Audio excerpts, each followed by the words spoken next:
Om Ajnana-Timirandhasya Jnananjana-Shalakaya Chakshur-Militam Jena Tasmai Sri-Gurave. You want to record it? The meaning of this verse, it is offering obeisances to the spiritual master. The spiritual master opens the eyes of the ignorant disciple in the matter of transcendental knowledge. Therefore, it is the duty of the disciple, before speaking, to offer obeisances to the lotus feet of the spiritual master. Our Vedic process is not a research work. Just like in the mundane scholarship, one has to show his academic career by some research work. The Vedic process is different. Vedic process is that our research work is not complete because the instruments and the means by which we make progress in research work are blunt and imperfect. We are conditioned at this stage of our material existence, we are conditioned by so many laws of nature. Under the circumstances, every conditioned soul has four defects. Just like to commit mistake. There is no man, even great man, who does not commit mistake. More or less, he commits mistake. Just like in our country, there was Mahatma Gandhi. He was supposed to be a very great personality, Mahatma, but he also committed mistake. Because when he was killed, 5 minutes before his coming to the meeting, he was warned by his confidential associates not to go to that meeting. But he persisted, and as soon as he entered the meeting hall, he was killed. So I am giving an instance that even a great personality like Mahatma Gandhi, he also committed mistake. So, in the conditioned state of our life, committing mistake is very natural. Just like we say to err is human. Any human being is susceptible to commit mistake. Another imperfectness is that every man is illusion. Illusion means to accept something which is not. Phantasmagoria. Just like every one of us in this meeting, we are under the impression that I am this body. But actually I am not this body. This is called illusion, Maya. So, to commit mistake, to become illusion, number 2, And number three, a cheating propensity. Everyone, conditioned soul, thinks himself very expert, and he talks with his, fellow man as a very intelligent man. And he has got it just like in business.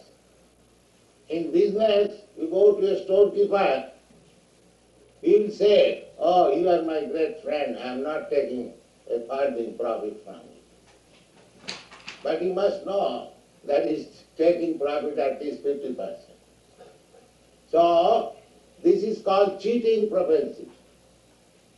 One is not in the knowledge, but he puts forward his theories and theses and so many. By the words, perhaps it may be like that. This is called cheating. So, to commit mistake, to be illusion and cheating propensity, and at last, imperfectness of the senses. Our senses are limited. We cannot see far distant place. We cannot see near it. Just like our eyes cannot see the eyelids because it is the nearest. And we cannot see the farthest. So the eyes also see under certain condition, in certain perspective position. Similarly, all our senses are limited. They cannot understand, or it is not possible to understand the unlimited by this imperfect illusion and cheating senses. Therefore, Vedic process does not accept that one should endeavor to know the ultimate truth by exertion of our present senses, which are conditioned by so many ways. Therefore, those who are students in the Vedic literature, they accept authorities. Just like you are reading Bhagavad Gita, the Bhagavad Gita is being taught by Lord Krishna to Arjuna. His authority. And Krishna says that this Bhagavad Gita is taught from time immemorial by disciplic succession, not by research. As soon as you study Bhagavad Gita by your academic knowledge, without reference to the authoritative description, then you commit mistake. You do not understand what is Bhagavad Gita. Krishna says, therefore, that this disciplic succession is now broken. I, therefore, established again the disciplic succession unto you. That means Arjuna becomes the disciple of Krishna, and anyone who understands Bhagavad Gita, following the footprints of Arjuna, he can understand rightly what is the purpose of Bhagavad Gita. So all Vedic literatures, not only Bhagavad Gita, all the Vedas, there are 4 Vedas, Sam, Yajur, Rik, Atharva. Then there are Upanishads, 108 Upanishads. Out of that, 9 Upanishads are very important. Isha Upanishad, Katha Upanishad, Taittiriya Upanishad. So, then again Vedanta Sutra, then Srimad Bhagavatam. In this way, there are various Vedic literature, and if you are interested you should be interested. These Vedic literatures are not meant for a particular class of men. It was meant for the human society so that they may take advantage of this knowledge and make a perfection of their human life. So, I shall try to speak before you this evening one of the instructions of Vedic literature spoken by Rishabh. So our offering of obeisances to the spiritual master is in accordance with the disciplic succession. Ajnana tivirandhasya jnananjana salakaya chakshud militam jena. The personality who opens the eyes by the torch of knowledge. Tasmai Sri Gurave Namaha. I offer my respectful obeisances unto the spiritual master. So, here is a speech by Rishabdev. Rishabdev is accepted as incarnation of Godhead, and long years ago he appeared on this earth, and he was father of the king Bharat, under whose name this planet is called Bharatvarsha. He had 100 sons, and out of them Bharat was the eldest. He was very intelligent, so the father Rishabdev entrusted the kingdom to the eldest son, Bharat Maharaj, and before retirement he was speaking to his sons a spiritual instruction which is recorded in this Bhagavad. And he says, Nayam deha deho bhajang niloke kastan kaman arhase vidvijang je tapo dibbang putrata dena satyam shuddhe jasmad brahma satkam anantam. He is advising, my dear sons, this life means this human form of life. Ayam deha, ayam means this, and deha means body. Na means not. Na ayam deha. This body is not meant. Nayam deha deho bhajang niloke. Deho bhajang, those who have taken or accepted this material body amongst them. Now, this is a very significant word. Those who have accepted this material, deho bhaja. According to Vedic literature, we understand that this material world is only 1/4 manifestation of the complete creation of God. The 3/4 portion of God's creation is spiritual world. That we find in the Bhagavad Gita. Krishna says, Athava bahunaitena kinyatena tavarjuna ekangsena vishtavyaham imam krishnam jagat.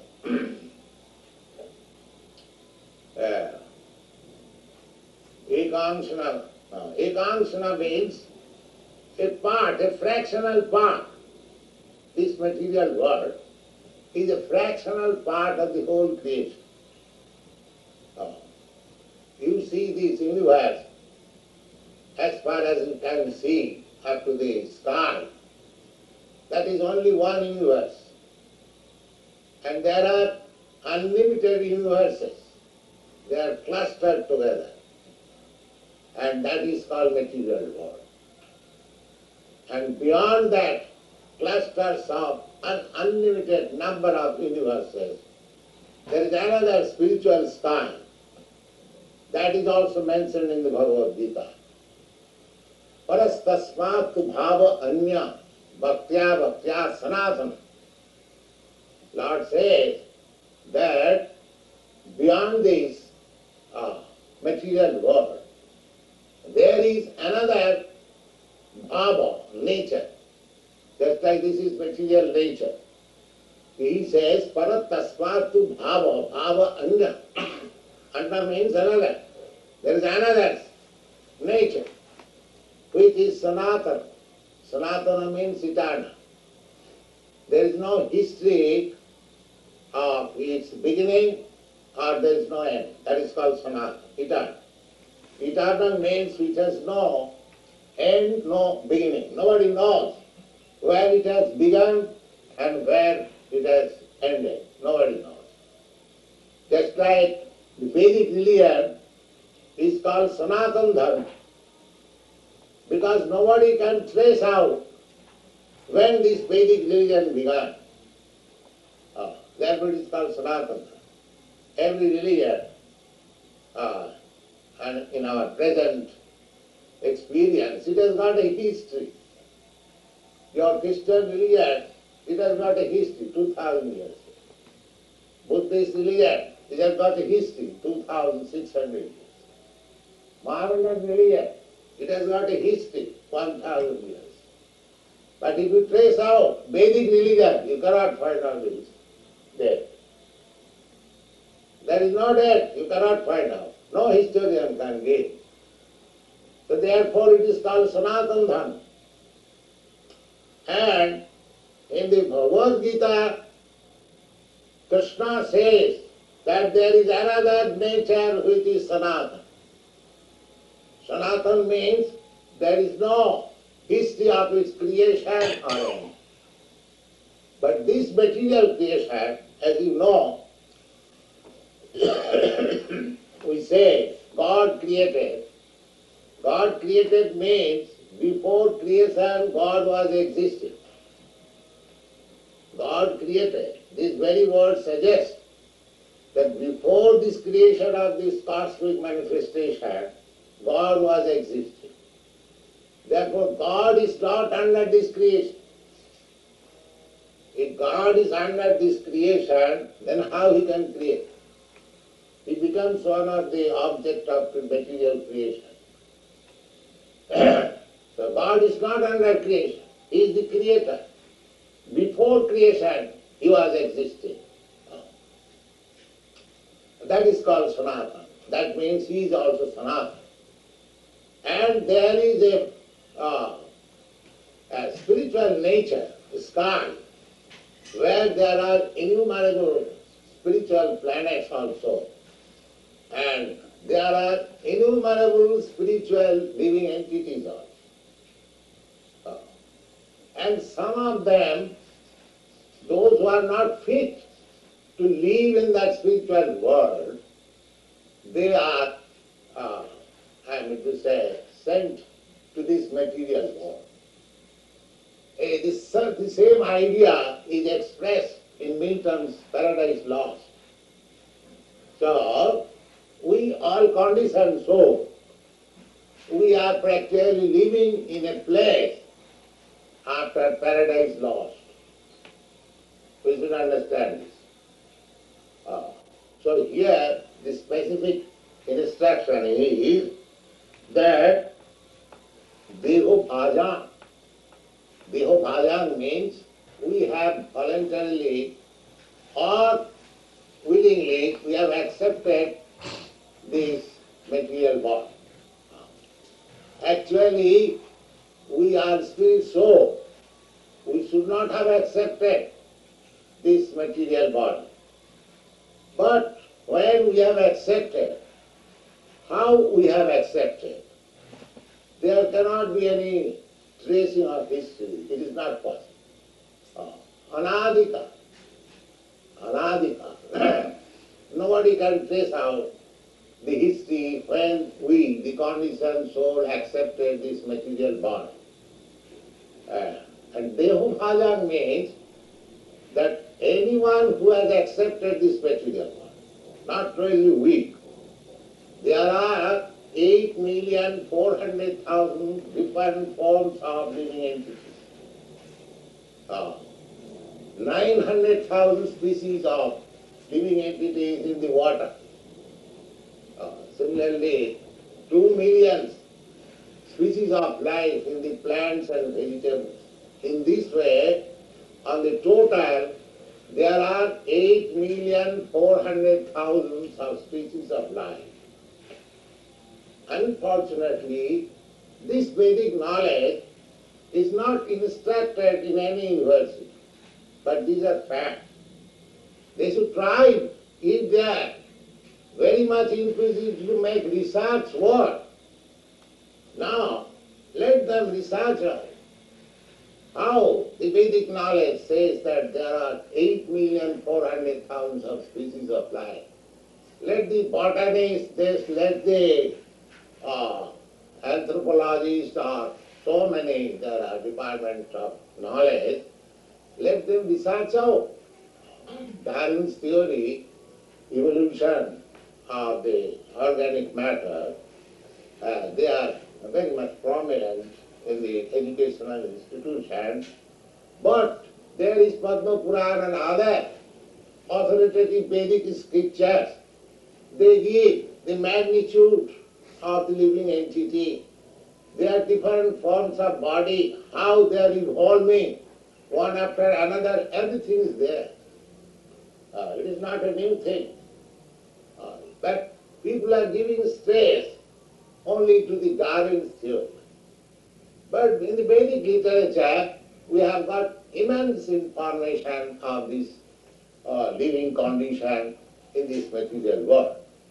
So apart from that, here it is said, Dehobhaja. Dehobhaja means those who have accepted this material body.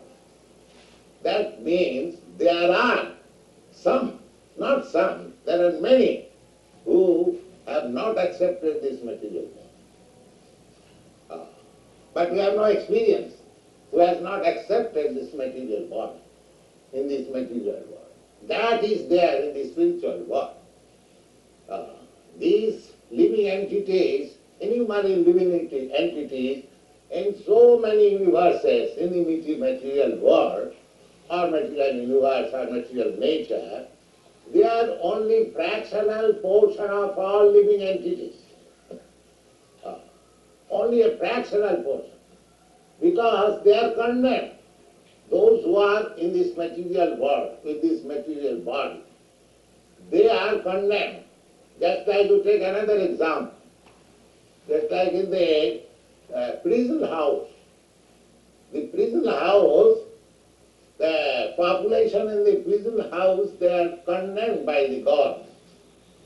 But their number is only fractional of the whole population.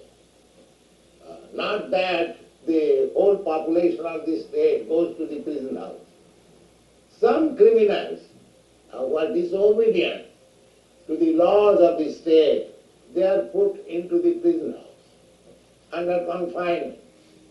Similarly, these conditioned souls within this material world, they are only fractional portion of the whole living entities, number of living entities in the creation of God, and because they are disobeyed or declined to obey or abide by the orders of Krishna and God, they have been put into this material world. Now, the problem is, if one is sensible, if one is inquisitive and serious, he should try to understand that why I am put into this material conditional life. That should be the inquiry. This is called Brahma Jigyasa. In the Vedanta Sutra, this is the first inquiry. that people should be educated to that standard of life when he will be inquisitive to know why I am put into this condition of life. What is the condition? Uh, I do not wish to suffer. There are three kinds of suffering. Many times I have explained. They are called adhyatmic, adhibhautik, adhidaivik. Adhyatmic sufferings means pertaining to this body and mind. Suppose I have got some pain here today. This is bodily suffering. Mind is not in equilibrium. I am not in. Just like animals. Animals, they are always in suffering, but they do not mind. Now, recently, I was in Hawaii. So, in front of my house, there was a man who was keeping some animals and birds for slaughtering. Not there, but he was trading for selling the animals and birds for slaughtering. Now I was giving example to my students. Now these animals are standing here and tell them, my dear animals, why you are standing here? Well, you are meant for being slaughtered. But he has no intelligence. He cannot go. Even in the slaughterhouse also he cannot go. So, suffering without knowledge, without remedy, means animal life. Means animal life. One who cannot understand his suffering and he thinks, I am very well off. I am very well situated. That is animal consciousness. That is not human consciousness.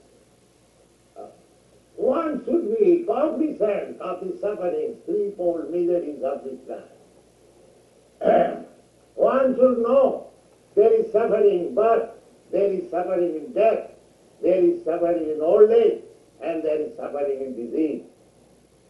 And one should be inquisitive. That is real research one. How to avoid this?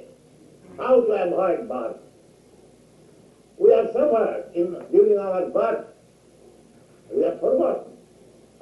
As a child, as a baby, we remain within the abdomen of our mother, tightly placed in a airtight packed bag for 10 months.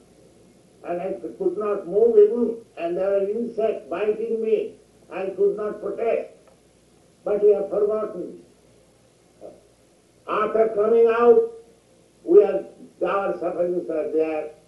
Mother is taking so much care, undoubtedly. Still the child is crying. Why is crying? It has got some suffering, but he cannot express. There are some bugs biting or some pain within somewhere. The child is crying. The mother does not know how to pacify it. In this way, our suffering has begun from the womb of our mother. And then I do not wish to go to school. I am forced to go to school. I do not wish to study. The teachers give me tasks.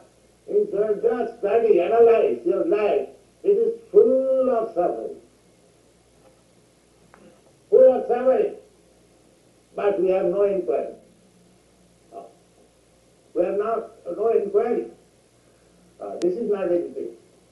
Therefore, Brahma Sutra says, Athata Brahma Jignasa. Now, you should inquire why you are suffering. Is there any remedy for suffering? Then if there is remedy, then we must take it. We must take advantage of the remedy, but we are careless, we do not care for it. This is not good. Therefore, Rishabdev says to his sons, my dear sons, now you have got this opportunity. out of 8,400,000 of lives, forget Rishabh's sons. I speak to the American boys and girls. Now you have got very nice body, very beautiful body, very nice country. You have no poverty. So many ways you are in advantage in the northern nation. So if you apply this instruction of Rishabdev to his son, Rishabdev spoke to his son does not mean only it was meant for his son. It is meant for the whole human race. So he says that, my dear boys, this body, this nice body, this beautiful body, this well-placed body is not meant for sense gratification like the cats and dogs and all. He says that Pastan Kaman na arhate bhujan, by hard labor, by hard work, culminating into sense gratification, simply for that satisfaction. If we spoil our life, it is not very good. Take that instruction to your life also, that you are very nicely placed.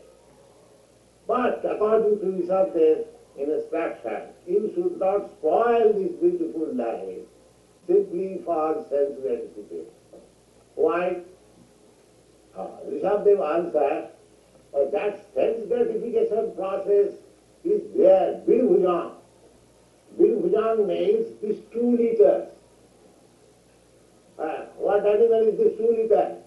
The hogs. This kind of sense gratification, working day and night hard, is available in the hog's life. Therefore, you have got so nice, beautiful body, you should not imitate the hogs. You see? I was surprised to hear from one of my principal disciples, Brahmananda. I was walking in the Central Park, that the groups of the hippies, they had begun to worship hogs. You can explain that. You can explain that, why they are doing. This is not very hopeful. You see, after having this nice body, nice country, nice civilization, nice education, the result is hog worshipping. Will you explain to them? Please stand up.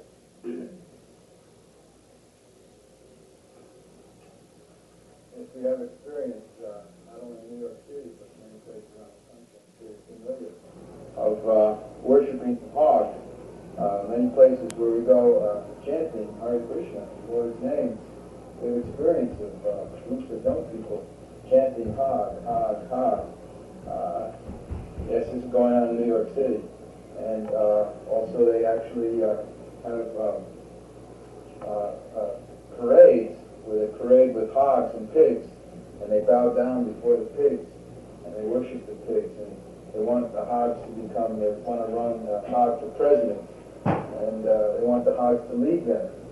And it has even gone to such lengths that one being, this was in Seattle, there was a mass demonstration with hogs where the boys and girls undressed themselves and got in the mud, and they just played with the hogs and dirty, just living like the hogs and pigs, which they worship.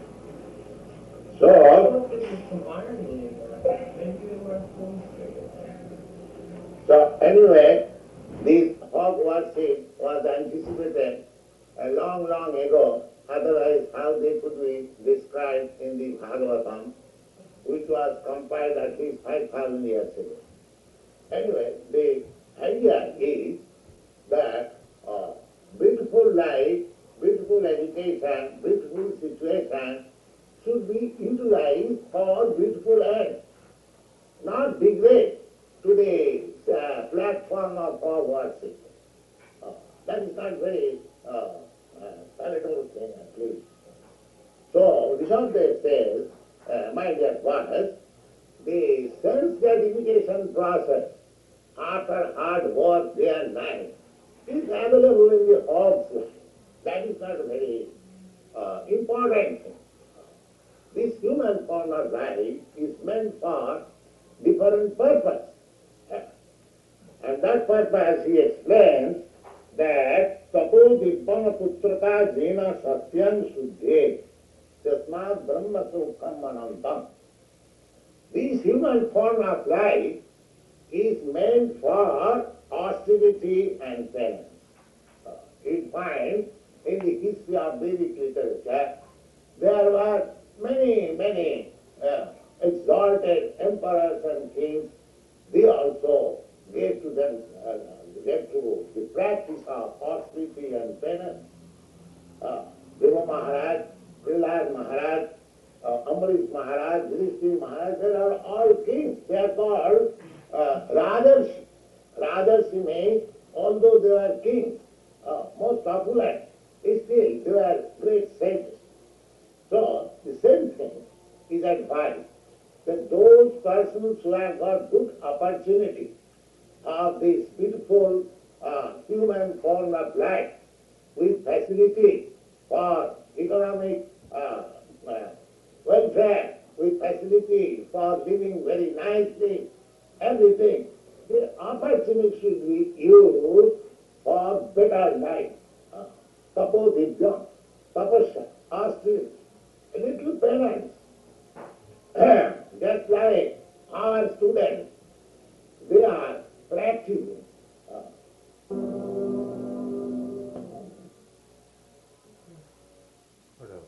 Turn it over. That's the end of the tape. Oh, yeah. On the other side?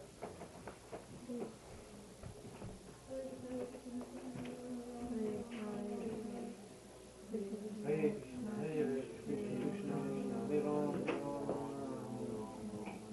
Krishna. That is also explained. Tapodibhyam jena suddhet satta. Satta means your existence. I am existing in this body, this material body. But if you take to this austerity process, it is not very troublesome, at all troublesome. It is pleasant. You can ask our students who are practicing it, they are very much pleased to practice this. So it is not troublesome, it is pleasing. The tapodibhyam jena suddheta satta, your existence will be purified. And as soon as your existence is purified, the difference between animal life and human life is that human life existence is more purified. He has got better consciousness than the animal. Similarly, if you more purify your existence, you gradually elevate it to the spiritual existence, which is completely pure. So, Rishabdev advises, my dear boys, don't spoil your life simply for sense gratification, but voluntarily accept some austerity and penances, so that your existence will be purified. And when you get your purified existence, you are seeking after happiness. Whatever happiness you are enjoying in this material world, that is only limited. But if you purify your existence and somehow or other be promoted to your spiritual existence, then Brahma Sokham Manantam. Brahma means the greatest. As I told you from the Vedanta Sutra, Athata Brahma Jigyasa, so what is the Brahma like? So there is Brahma pleasure also. In the Brahma pleasure there is also dancing, there are young girls, young boys, everything. These are only reflections. Whatever we are finding in this material world, the last evening we explained that it is that perverted reflection of the spiritual world. So, if you want unlimited happiness, unlimited knowledge, and eternal life, you should not spoil your this very nice opportunity simply for sense gratification, but adjust to accept this life of austerity, to promote yourself to the spiritual life, then you will get unlimited happiness, unlimited life, unlimited pleasure. That is the seven substance of this Krishna consciousness movement. We have got literature and magazines in this respect publishing. We have got our Bhagavad Gita as it is, and teachings of Lord Chaitanya, Srimad Bhagavatam, Nectar of Devotion, Easy Journey to Other Planets. So I request you that this movement, Krishna consciousness, especially in your country, is meant for giving a finishing touch to your present position. Don't take it otherwise. We are all educated students and girls and boys. I request you, try to understand what is this Krishna consciousness movement and take it very seriously. You will be happy, and because people of other countries, they are following your progress. So, if you take this Krishna consciousness movement seriously and rightly, the whole face of the world will be changed. It will be turned into spiritual world. Of course, we do not expect that everyone will accept this philosophy, but even 1% of the population of the whole world accepts this. Jadadacharati sreshta lokastadam vartate. In the Bhagavad Gita it said that if some principled man accepts some theory and some philosophy, others follow. So, we have got our center here. I request to all students to try to understand this Krishna consciousness movement and purify yourself. And the purificatory process is very simple. We are simply chanting Hare Krishna, Krishna Krishna, Hare Hare, Hare Rama, Rama Rama, Hare Hare. So, my request, my fervent request to you all, that you are very nicely blessed. Please try to understand this philosophy, make your life very happy in this life or in the next life, so that people of the world will be happy by following your example. Thank you very much.